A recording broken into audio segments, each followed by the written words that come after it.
whenever you speak, set aside some time for a question and answer session. Your talk went great and your audience wants to know more.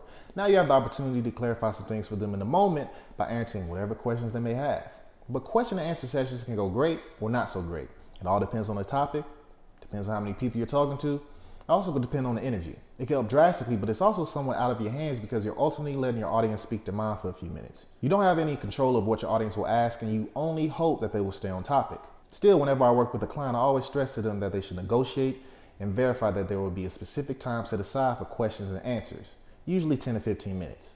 I've seen speakers run workshops where they set aside time throughout to answer questions.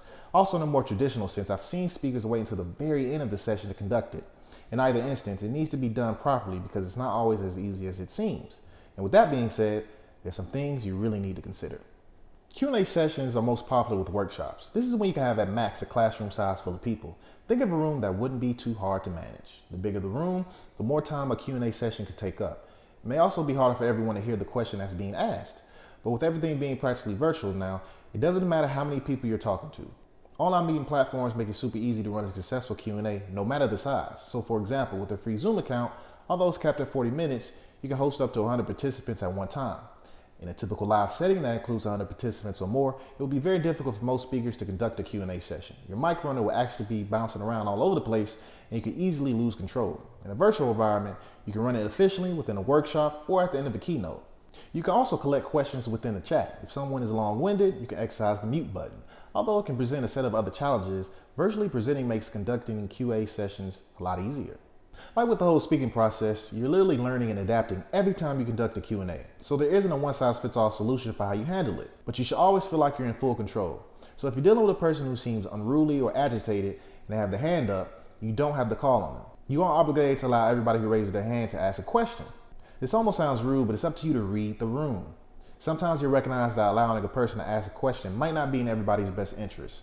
Likewise, if you notice that you're getting the same types of questions asked in separate Q&As, then you should make note of the proper changes needed within your presentation. Rethink your content because there may be something important that you're failing to address. Once again, you should be constantly adapting because your audience is telling you what's clear and what they need more information on. Remember, you can present the same content and constantly get the same questions. You can present the same content and receive different questions. And you can also present different content every time and never receive the same questions. But you have to embrace the unexpected. Even if you intended to set aside 10 to 15 minutes for your Q&A, but you're only left with 7 minutes, you can still make something out of it. Remember, you're a trained communicator, so keep your answers short and sweet and always provide your email or some other form of communication for follow-up questions.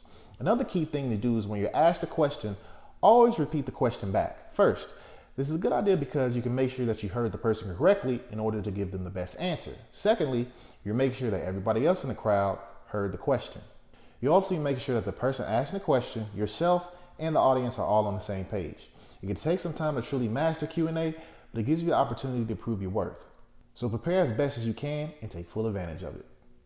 If you found this tip useful, please like it and share it. Comment on it as well and let me know what you think. Until next Monday, my name is Julian Leonard and this tip was brought to you by the J. Leonard Group.